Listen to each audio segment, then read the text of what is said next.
Muito bem, agora o momento importante da nossa edição de hoje, que nós vamos repercutir a decisão da primeira turma do STF, que considerou como réu o ex-presidente Jair Bolsonaro e seus ministros do governo anterior. Mas isso foi questionado porque, no meio do processo, dos seus votos, o ministro Luiz Fux levantou uma insegurança do relator Alexandre de Moraes, ao se basear numa delação única, baseada em cima de uma delação do Cid, ex-ajudante de ordem de Bolsonaro, que foi mudada 9 vezes. Isso abre uma possibilidade, nós demos essa manchete, o Gleidson vai colocar novamente na tela, onde a Folha também está repercutindo essa decisão do ministro Luiz Fux. Pode colocar na tela a manchete, Gleidson? Um segundinho, porque na sequência nós vamos repercutir esse assunto com o deputado federal Ricardo Salles, que já está conosco. Então, assim, só para contextualizar, Fux abre caminho para questionar a delação do Cid e rever penas do 8 de janeiro. Esse foi o grande assunto. Eu quero repercutir isso, então, agora com o deputado federal Ricardo Salles, que está conosco. Boa tarde, deputado. Meu caro João, como está? Boa tarde. Na luta. Como é que você viu, né, a decisão que considerou réu, ou condenou, que querem prender o Bolsonaro? Como é que você viu isso e como é que você viu a posição do ministro Luiz Fux? Veja só, os advogados de defesa do presidente Bolsonaro trouxeram, não só o do Bolsonaro, mas o advogado do Braga Neto e vários advogados ali, trouxeram muitos questionamentos sobre o procedimento, sobre a nulidade, sobre o acesso às provas. O que eles disseram, basicamente, simplificando muito o raciocínio? Primeiro, que faltaria o elemento fundamental da delação do Mauro Cid, que é a voluntariedade. A delação premiada, ela tem que ser feita por vontade de quem delata. E aí caberia ao Ministério Público buscar as provas e os documentos e as circunstâncias que dão veracidade, dão sustentação, dariam veracidade e sustentação aquilo que o delator espontaneamente e voluntariamente diz na sua delação. E não foi isso que aconteceu, né? A Polícia Federal criou uma narrativa, criou um relatório e chamou o Mauro Cid para validar o relatório que ela mesma criou. Então isso, para já cria um problema grave de nulidade da delação do Mauro Cid, que é a principal peça de acusação, o principal elemento de prova utilizado pela acusação contra os agora réus. Segundo. Mas, sim. Diga. Segundo, o acesso da defesa à totalidade, à completude dos documentos, mensagens e demais itens que foram utilizados e foram obtidos via, por exemplo, busca e apreensão, celulares, aparelhos, computadores, documentos e tal. O que acontece? Isso foi dito por mais de um advogado. Quando a acusação, nesse caso feita pela Procuradoria-Geral da República, se utiliza de trechos, documentos e excertos da Polícia Federal, ela faz o que se chama no direito penal de recorte. Ou seja, ela cria uma narrativa, cria uma linha de defesa, uma linha de pensamento, uma linha de ação, e traz os elementos que ela entende mais relevantes para a sua acusação. Entretanto, a defesa tem que fazer o contrário. Ela tem que demonstrar que aquilo que a acusação trouxe não confere com a realidade por causa de documentos também, excertos e tal. Para você fazer o recorte que interessa à defesa, você precisa ter a totalidade do material. Você não faz o recorte com base naquilo que já está recortado pela acusação. Porque o que está recortado pela acusação interessa somente a ela, a acusação. Para você, na defesa, poder fazer um trabalho completo, é como se fosse uma conversa de celular. Você tira uma frase da conversa, você pode dar milhares de interpretações. Para você entender o contexto desta frase ou dessa afirmação, você tem que ver as mensagens anteriores e as mensagens posteriores. Então, é uma coisa simples de entender, que você só pode exercer plenamente o seu direito de defesa se você tem acesso completo e absoluto a todas as provas, todo o acervo probatório que foi disponibilizado à acusação. Neste caso, tem que ser disponibilizado à defesa. E, por fim, uma discussão importante, não são só essas, mas eu estou pegando as mais importantes. Por fim, a mais importante, contra a qual também se insurgiu o ministro Luiz Fux, é dizer que este caso teria que ser julgado no plenário, porque é um caso que envolve o presidente da República, vários casos, aliás, os casos, perdão, do 8 de janeiro, daqueles presos, da moça do batom e todos eles, estão sendo julgados em plenário, ou seja, se os casos do 8 de janeiro são julgados em plenário, mais razão ainda para o do Bolsonaro e dos demais réus ali serem também julgados em plenário. Então esses são, talvez, os principais elementos que foram suscitados pela defesa e parcialmente acolhidos pelo ministro Fux. Aliás, que o julgamento do Bolsonaro devia ser em primeira instância, que ele não é mais presidente, mas mudaram para encaixá-lo ali para ficar sendo julgado pelos seus adversários. Ponto. Mas a minha questão para o senhor deputado federal Ricardo Salles, um advogado. A posição do Luiz Fux abre uma brecha nessa necessidade de condenar o Bolsonaro? Você acha que muda alguma coisa? Qual é a sua interpretação, o seu entendimento disso? Eu espero que mude, eu espero que o Fux tenha, até pela experiência que tem, todos os anos que ele já é membro da Suprema Corte, ele tem ali toda a condição de, com equilíbrio, com parcimônia, trazer ao processo, talvez, a calma e a imparcialidade que parece não ter sido o tom principal das investigações pela Polícia Federal até então. Então vamos torcer para que a postura do Fux sensibilize os demais membros daquela turma e, quiçá, do próprio plenário, e tenham o condão, efetivamente, de mudar o curso de algo que parece já estar desenhado.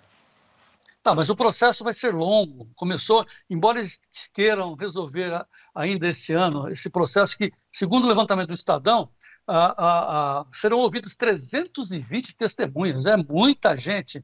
Por que eles estão tão acelerados para fazer esse julgamento ainda este ano, deputado? Eles querem que o processo, pelo que se lê na imprensa, obviamente eu não tenho nenhuma informação privilegiada que não seja aquela que está na imprensa.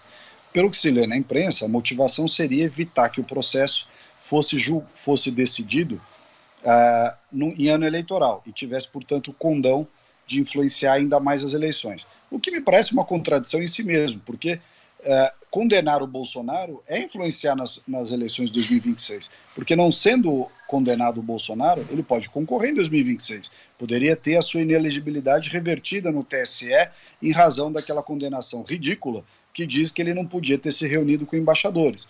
Então, o caso das joias já caiu por terra, o da vacina já se mostrou inócuo. Então, veja, o argumento de não julgar isto, não deixar esse julgamento entrar em 26 para não influenciar as eleições, ele não se alinha, ele não se coaduna justamente com o próprio fato de que tirar o Bolsonaro da campanha, da eleição, é influenciar as eleições de 2026. Aliás, é a maior influência sobre as eleições de 2026 que pode haver. Deputado, assim, o julgamento do presidente Bolsonaro é extremamente importante, é fundamental para o nosso futuro, mas, ao mesmo tempo, a gente não pode desviar a atenção da grande campanha em favor da anistia dos prisioneiros lá de Brasília. Né? Além da Débora, nós estamos com a manchete que nós colocamos hoje da Revista Oeste, dizendo que, com câncer avançado, idoso envolvido no 8 de janeiro tem pedido de prisão domiciliar rejeitado pelo Alexandre de Moraes. A minha interpretação é que isso é o máximo da crueldade possível. Por que não colocar um idoso? Que mal essa pessoa vai fazer? Né? Com câncer avançado? Qual é o seu entendimento, deputado Ricardo Salles?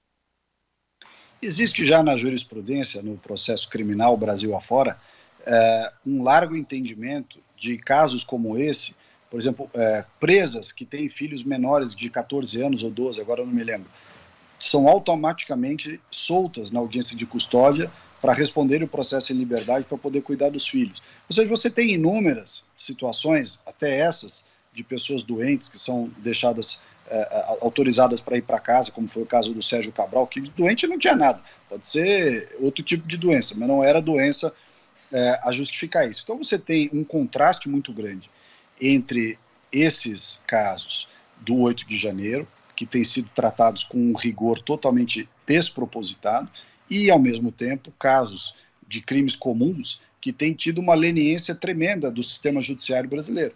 Ou seja, é claramente uma questão é uma questão mais política do que jurídica, esse excesso de rigorismo no estabelecimento de penas, inclusive, como a gente sabe, né, inclusive tem um artigo no jornal Estado de São Paulo, ou na Folha, agora não me recordo, dessa semana, de um profissional da área penal, dizendo que fosse uma pessoa comum, aquela moça cabeleireira, ela teria, e tivesse depredado uma estátua pública em algum lugar, ela, o máximo que seria condenada pela jurisprudência é 3 meses de serviços comunitários e pagamento de multa em cesta básica. E, de repente, essa senhora é condenada a 14 anos com 30 milhões de multa. Quer dizer, uma coisa inacreditável. Por fim, deputado Ricardo Salles, com a inelegibilidade mantida contra o ex-presidente Jair Bolsonaro, evidentemente que se pergunta quem será o seu sucessor, e todas as vistas se voltam para o atual governo de São Paulo, o governador Tarcísio de Freitas, que pode ocupar a vaga como candidato a presidente no ano que vem. Ele deixando, portanto, uma vaga para concorrer ao governo de São Paulo. Então, Tarcísio vai à presidência e fica a disputa ao governo de São Paulo. Várias pessoas estão se colocando e tenho informação que o senhor também, deputado federal Ricardo Salles, está se colocando como candidato ao governo de São Paulo, caso aconteça isso que eu acabei de narrar. O senhor é candidato ao governo de São Paulo, Ricardo? Veja só, eu acho que nós temos, primeiro, João, dizer o seguinte: o nosso candidato, por todas as razões possíveis e imaginárias, tem que ser o mais forte, o mais legítimo, o mais correto a ser candidato, é o Bolsonaro. Então, ninguém torce para que ele deixe de ser candidato para abrir espaço para A, para B ou para C. Não há a menor hipótese de ter uma visão nesse sentido. Ocorre que já está sendo aventado há bastante tempo que, pelo andar da carruagem, a turma não aliviaria para o presidente. Desse modo, pode ser que, de fato, ele continue sendo inelegível. Se isso acontecer, um dos nomes cotados para concorrer, eu, por exemplo, tenho grande admiração pelo Zema, governador de segundo mandato, super bem avaliado em Minas, teria toda a condição de ser candidato. Outro nome é o Caiado, que tem sempre uma postura boa na parte de segurança pública e tudo mais, mas anda fazendo flerte aí para os dois lados. Isso normalmente não sai bem. E você tem o Ratinho, que talvez queira ser candidato pelo PSD, mas o PSD faz parte da base do governo Lula, então fica difícil o Ratinho ser candidato representando a direita. E tem o Tarcísio aqui em São Paulo, indicado pelo Bolsonaro, e que poderia, embora tenha a possibilidade de ser candidato a governador à reeleição, poderia, na ausência do presidente Bolsonaro poder concorrer, poderia ele próprio ser o candidato. Se esta hipótese acontecer, e somente se esta hipótese acontecer, eu pretendo ser, sim, candidato, portanto, passaria a ser um pré-candidato, e um único pré-candidato de direita, porque todos os outros que estão se arvorando aí em ser candidatos, né, o Kassab, o Nunes, o André do Prado, nenhum deles é de direita. O único de direita de verdade seria o meu nome. Mas isto nessa hipótese eventual do Tarcísio ir a presidente. Se ele continuar como governador, sobretudo em razão do que a gente torce, que é o Bolsonaro ser o candidato a presidente, aí eu mantenho o meu plano original, que é ser candidato ao Senado em 2026. Com isso, São Paulo terá uma grande representação de Ricardo Salles, um deputado que conhece a agricultura brasileira e que representa com muita honra esse grande estado paulista que é o estado de São Paulo. Ricardo Salles, obrigado pela sua presença conosco aqui no Tempo e Dinheiro. O Sérgio Braga vai agendar contigo novas participações, porque nós queremos saber das suas ideias para o estado de São Paulo ou como senador também da República representando os paulistas. Deputado Ricardo Salles, muito obrigado pela participação. Obrigado, João, obrigado, Braga, um abraço a todos.